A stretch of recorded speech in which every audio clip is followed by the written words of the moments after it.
Bonjour à tous, j'espère que vous allez bien. Aujourd'hui, je voudrais vous parler d'une crypto-monnaie que je trouve intéressante. Il s'agit de Perpetual Protocol, que vous connaissez peut-être. Donc, il s'agit d'un exchange décentralisé, un DEX, notamment pour le trading de contrats perpétuels. C'est une crypto-monnaie qui est construite sur Ethereum. Donc, on va voir notamment l'analyse fondamentale, l'analyse technique, la macroéconomie également, et quels sont les points d'intérêt pour entrer dans ce projet et quels sont les objectifs mathématiques. Alors juste avant ça, n'hésitez pas à vous abonner. Donc dans cette chaîne, je vais surtout aborder des projets crypto-monnaies et des small cap, mid cap. Pourquoi ce positionnement? Puisque j'estime qu'effectivement, bon, le secteur des crypto-monnaies, si vous y croyez, bon, bah, ça peut offrir des rendements intéressants. Néanmoins, si par exemple, en ce moment, on entend beaucoup de tapage autour de Bitcoin, il faut noter que Bitcoin actuellement, c'est 1,34 trilliard de dollars de market cap. Donc qu'est-ce que ça signifie? Ça signifie qu'actuellement, si vous souhaitez rentrer dans le Bitcoin, donc à 68 000 dollars au moment où je fais cette vidéo, si vous souhaitez faire un x2, il faut rajouter dans le marché 1,34 trilliard de dollars supplémentaires. Donc est-ce que c'est faisable? Totalement, notamment je pense avec l'arrivée des institutionnels sur ce marché-là. Donc effectivement c'est totalement possible d'avoir un x2 voire même un x3, mais il faut rajouter quand même 1,34 trilliard de dollars supplémentaires pour que vous puissiez faire un x2 si vous rentrez maintenant dans le Bitcoin. Donc idéalement, Bitcoin ça aurait été tout en bas ici, là où ceux qui se sont positionnés au plus bas sur ce dernier retracement à 16 000 dollars, là c'était intéressant. Là, à mon sens, c'est déjà un peu tard si vous découvrez la crypto-monnaie. Donc l'intérêt d'aller sur des projets plus faiblement capitalisés, notamment comme Perpetual Protocol, bah, ça offre justement une volatilité plus forte puisque elles sont plus faiblement capitalisées. Mais qui dit plus faiblement capitalisé dit donc volatilité plus forte, risque plus important, mais également gain potentiellement plus important. Donc d'où l'importance dans ce type d'investissement d'avoir vos propres conditions d'investissement. Donc moi je vais vous partager les miennes. Donc voilà, donc ça c'est la philosophie de cette chaîne, donc plutôt aller chercher de l'amplitude, donc des projets plus faiblement capitalisés que Bitcoin, mais qui ont des fondamentaux intéressants, qui peuvent offrir des rendements potentiellement plus intéressants. Alors, perpétuel protocole, donc sur les fondamentaux, qu'est-ce qui est intéressant? En tout cas, moi, ce que je regarde, ce qui est intéressant ici, déjà, c'est plutôt ce type de projet sur lesquels moi je vais focus, donc notamment des projets inférieurs à 100 millions de market cap. Donc, on voit que dans le ratio market cap actuel FDV, donc on a un ratio, moi je vais viser les market cap et le ratio FDV inférieur à 10. Donc là, la fully diluted value, on est à 95 000 dollars. Donc qu'est-ce que ça signifie? Ça signifie que si on devait diluer actuellement l'ensemble des tokens de Perpetual Protocol, on aurait un market cap total de 95 millions de dollars. Donc ce qui est quand même beaucoup plus intéressant que d'autres grandes capitalisations. Euh, donc le ratio est plutôt intéressant. Si vous prenez d'autres projets, par exemple, celui qui me vient en tête, c'est Wormhole qui a été lancé dernièrement, il n'y a pas si longtemps. Comme vous pouvez le voir, la FDV, elle est déjà à 2 milliards, ce qui est quand même énorme, alors que c'est un projet qui vient à peine d'être lancé. Bon, bah là, est-ce que Wormhole peut nous offrir un prix intéressant? Peut-être, mais alors qu'il vient à peine d'être lancé, le market cap est déjà de 500 millions. Bon, voilà, certains, et moi personnellement, je le trouve un peu surévalué.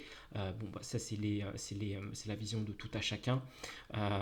Donc, en tout cas, Perpetual, donc protocole, un ratio plutôt intéressant là-dessus.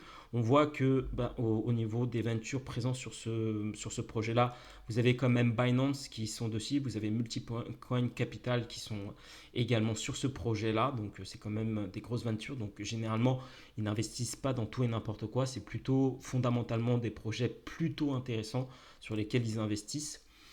Point également intéressant, donc moi j'aime bien regarder au niveau de Chain Broker, donc l'évaluation de différents critères. Ce qu'on voit sur ce projet-là, que je trouve vraiment intéressant, c'est qu'on voit que les fondamentaux sont plutôt solides hein, en termes d'évaluation.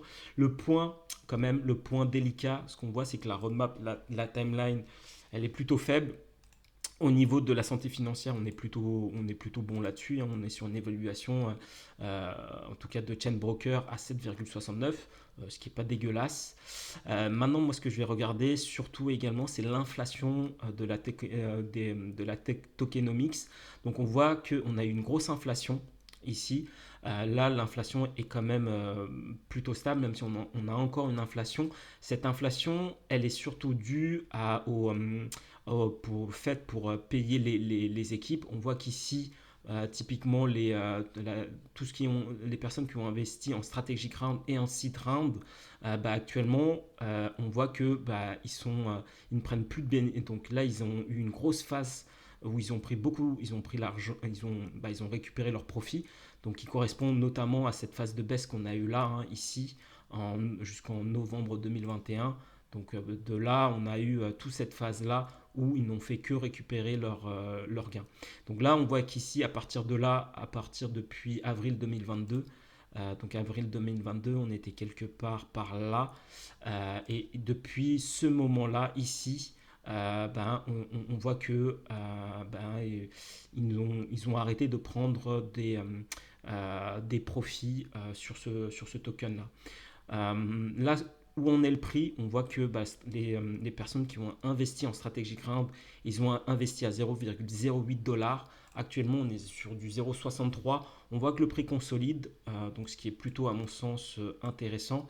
Moi personnellement, ça va être ma stratégie d'investissement. Je vais toujours investir, donc je vais toujours attendre ces deux phases-là, la capitulation par le prix et la capitulation par le temps. Si je vous montre, alors moi personnellement, les éléments que je regarde vraiment pour, en tout cas ma stratégie, en premier lieu, évidemment, ça va être ces deux phases-là, hein. Donc ce qu'on a vu tout à l'heure, les fondamentaux. Les fondamentaux, est-ce que les fondamentaux sont solides? Donc regardez qui est présent potentiellement sur le projet, la tokenomics, à regarder également, de regarder aussi que fait le projet. Est-ce que vous pensez qu'effectivement le secteur des DEX peuvent être intéressants? Donc là c'est tagué AMM. Ce qui est à noter, c'est que en tout cas dans le secteur des crypto-monnaies, globalement, beaucoup de projets, en termes de fondamentaux, ils ne vont pas forcément révolutionner le monde. Ce qui fait la différence vraiment, à mon sens, ça va être surtout tout l'engouement qu'on peut avoir au niveau du projet. Donc ce qu'on a vu sur cette première phase de Bull Run, c'est que ça a été surtout les projets IA qui ont intéressé. Donc là où il y a eu un engouement du public, donc à vous de voir si potentiellement vous croyez aux AMM, donc ou pas. Donc à vous de voir si ce type de projet peut vous intéresser, si les DEX peuvent vous intéresser. Personnellement, moi je pense que c'est des projets qui sont intéressants. Pour vous donner un exemple, moi j'avais sur la première phase, j'avais investi sur Orca, donc qui m'avait offert vraiment des gains vraiment intéressants. Ici on ne le voit pas forcément puisqu'on n'a que jusqu'à février. Si je vous montre Orca, ça a été un de mes projets, en tout cas qui m'a offert, ainsi que Radium, si vous connaissez. C'est deux projets qui m'ont offert des gains vraiment substantiels. Moi, j'étais positionné bien avant cette phase d'accélération qu'on a eue, puisque c'est un projet auquel je croyais. Mais j'ai respecté mes conditions où j'ai attendu ces deux phases de baisse. La phase de baisse par le prix, la phase de baisse par le temps, la capitulation par le prix et le temps. Je m'étais positionné quelque part ici. Et ça m'avait offert tout ça comme rendement. Le projet est monté jusqu'à x784% sans les mèches, ce qui est énorme. Avec les mèches, on était jusqu'à 923%, ce qui est quand même assez conséquent. Moi, évidemment, j'ai pris des profits à la montée, hein.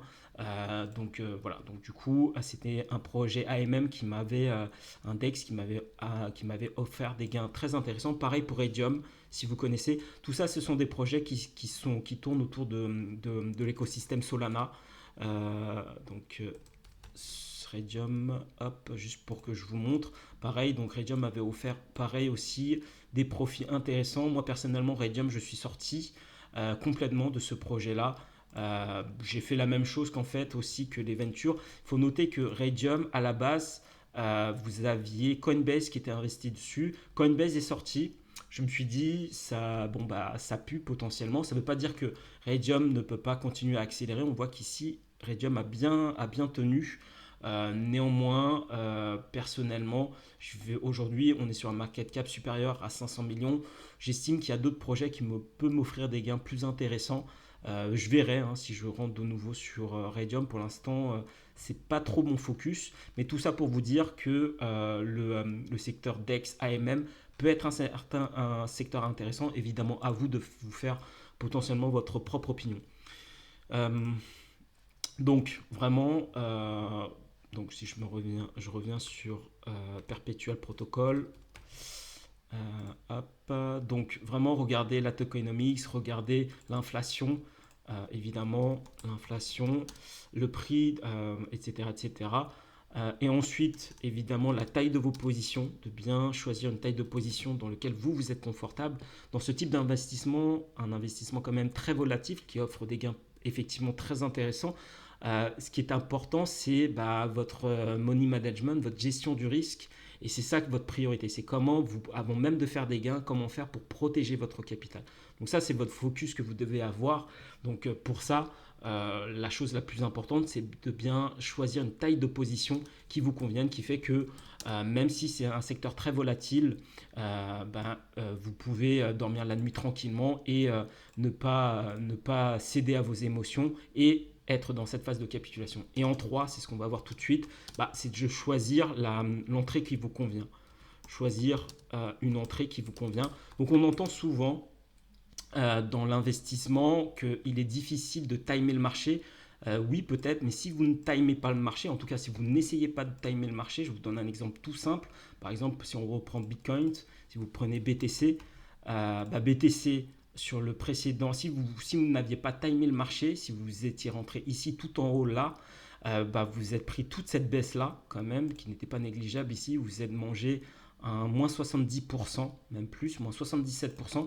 Vous avez dû attendre novembre 2021 jusqu'à mars 2024 pour être de nouveau en positif. Et là, potentiellement, vous êtes à peine à l'équilibre, vous êtes à zéro. Donc, donc du coup, le conseil parfois qu'on entend, qui est valable potentiellement dans d'autres stratégies, de ne pas attendre, notamment de ne pas timer le marché. En crypto-monnaie, si vous ne timez pas le marché, en tout cas, si vous ne cherchez pas à optimiser votre position d'entrée, ça risque de faire très mal. Donc, effectivement, moi, ce que je recommande, c'est au contraire de choisir une entrée qui vous convient, sur laquelle vous êtes confortable. Moi, ma stratégie, elle est simple, je vous la donne. Après, encore une fois, c'est à vous de voir ce qui vous convient. C'est que dans les secteurs des crypto-monnaies, vous allez toujours retrouver ces différentes phases. Donc, on peut revenir notamment sur Bitcoin. Et là, vous voyez que Bitcoin respecte ces différentes phases. Cette phase ici, où vous êtes en phase de range, une phase d'accélération, une phase de baisse, une phase de consolidation et une phase de hausse. Donc idéalement, c'est là où il faut se positionner, c'est là où il faut se positionner et c'est là ici où il faut prendre vos profits à la montée. Et les personnes qui ont pris leur profit à la montée, là ils sont en positif. Si vous êtes rentré tout en haut ici, là vous êtes en train de serrer potentiellement les dents en espérant que le prix continue à monter. Voilà, donc là, si je reviens sur Perpetual Protocol, PERP, alors ce qu'on voit, donc là, ce qui est bien, ce que je vous disais tout à l'heure, c'est que ça respecte moi personnellement mes conditions d'entrée. Donc on a eu, hop, ça bug un peu, voilà. Donc cette phase de baisse, la capitulation par le prix, cette phase de capitulation par le temps. Et là, on arrive dans des zones intéressantes. Là, on voit ici ce qui est intéressant. C'est toujours intéressant de voir dans cette première phase de bull run où les altcoins n'ont pas trop intéressé. Mine de rien, PERP Protocol nous a fait quand même un petit x4, plus 328% d'augmentation, ce qui n'est pas rien. Bien sûr, elle a depuis retracé, mais c'est justement toute la spécificité des altcoins, des crypto-monnaies plus faiblement capitalisées que Bitcoin. Ça peut accélérer très vite, comme ça peut descendre très vite, d'où le fait d'avoir quand même un setup qui vous convienne. Donc là, où est-ce qu'on en est? Donc maintenant, on a vu les fondamentaux. Pour moi, les fondamentaux me semblent assez intéressants. On arrive dans des prix quand même intéressants. Les stratégies round, eux, ont investi à 0,08. On n'a pas le prix ici, malheureusement, de combien ont investi les seed rounds, mais là on est sur du 0,62 dollars. Bon, donc du coup, eux sont encore en gain. On voit que le prix quand même range. On voit qu'ici, on n'aura plus d'inflation de leur part, comme vous pouvez voir ici, en bleu foncé et en bleu ciel ici. Donc là, on n'a pas d'inflation de leur côté, donc ça c'est plutôt bien. Ce qui est intéressant aussi par rapport aux fondamentaux, on voit la force, c'est quand même déjà en premier lieu les fondamentaux, en deuxième, là, c'est les finances de l'entreprise, hein, mine de rien, c'est quand même important, et le social développement. Il faut noter qu'ici, c'est ce qui fait qu'un projet fait parler de lui, et moi personnellement, je vise plutôt des projets avec une évaluation supérieure à 5. Pourquoi? Parce que en crypto-monnaie, ce qui est intéressant surtout, c'est toute la hype qu'il peut y avoir sur ce projet-là, tout l'engouement du public. Et pour qu'il y ait un engouement, il faut investir dans le marketing, il faut investir dans la communication. Et là, on voit que quand même, on a une bonne notation dessus, donc ce qui est plutôt intéressant. Là, malheureusement, le point négatif, on est plutôt sur la roadmap. Bon, après, malheureusement, on a parfois pas tous les feux qui sont ouverts, mais pour moi, c'est déjà pas mal. Donc, où est-ce qu'on en est actuellement? Donc, l'idéal, c'est de regarder en termes, hop, si on se met là, sans les mèches. Donc, on rentre sur des zones qui, moi, commencent à m'intéresser. Donc, on est sur un retracement à 0,786. Donc là, c'est plutôt pas mal. À noter qu'à partir de 0,780, un retracement de Fibonacci de 0,786, 0,886, c'est quand même des zones intéressantes sur lesquelles se positionner. Si on se met là, juste pour que vous puissiez voir, 0,886. Donc, on est même venu avec la mèche au niveau de 0,886. Donc là, on commence à rentrer dans des zones intéressantes. Donc là, potentiellement, ça va. Bon, on est dans les zones, en tout cas pour moi, des zones d'entrée intéressantes. Donc, attendre potentiellement que le prix consolide encore un peu, potentiellement ici. Et là, potentiellement, si vous voyez de nouvelles structures haussières, ça peut être intéressant de se positionner. Donc après, en objectif mathématique, qu'est-ce qu'on a? Hop, déjà, je vous dessine ça. Hop, alors. Donc en position d'entrée, plutôt quelque part par là, pouvoir se positionner potentiellement. Et en objectif mathématique, donc qu'est-ce que ça nous donne? Hop, si on va chercher à ce niveau-là, allez, sans les mèches. Hop. Donc, alors, moi personnellement, c'est plutôt la target que je vais viser du 5,08, 6,28. Donc, ça nous amènerait à un prix, donc ça nous amènerait à ce niveau-là. Bien sûr, selon ce que va faire le marché, ça peut ne pas aller chercher ces objectifs-là, d'où l'importance de prendre des profils à la montée. En tout cas, si vous adoptez une stratégie qui ressemble, idéalement, c'est de prendre un x2 dès que vous en faites un, de laisser tourner selon vos convictions sur le projet. Moi, personnellement, c'est un projet sur lequel j'ai quand même quelques convictions. Après, je ne suis pas là, moi, à aimer les projets ou quoi que ce soit. Moi, j'essaie d'avoir une approche quand même pragmatique. C'est un projet qui valide plusieurs de mes critères. En objectif mathématique, je pense que ça peut aller nous chercher du 5,08, 6,28. 5,08, 6,28, donc ça nous amènerait dans cette zone-là. Si on regarde en monthly, point intéressant également en monthly, au niveau de 5,08, 6,28, on voit qu'ici, on vient chercher aussi cette imbalance. Les imbalances, si vous ne connaissez pas, c'est des zones quand même sur lesquelles potentiellement où le prix est attiré. Donc on verra si ça va nous l'offrir ou pas. À ce niveau-là, si on arrive à chercher du 5,08, on est sur un prix de 6,77 €. Donc supposons que le bottom est ici, donc ça nous offre potentiellement un x10. Est-ce que c'est réalisable? Ça c'est propre à chacun, ça dépend de vos convictions personnelles. Moi ça va être ma target. Donc est-ce que c'est réalisable? Donc 6,74 si on regarde le prix actuel, 674 si on fait le calcul. Donc là, on est actuellement sur un market cap de 42 millions. Donc un circulating supply, on est actuellement à 66 millions de pertes.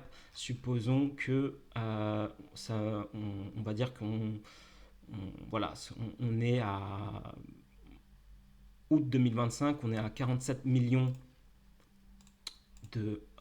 47 millions de tokens en circulation. Hop, 47 millions. Donc si on multiplie ça par donc l'objectif qu'on s'est donné, donc 6,77 fois 6,77, donc ça nous donne un market cap de 318 millions.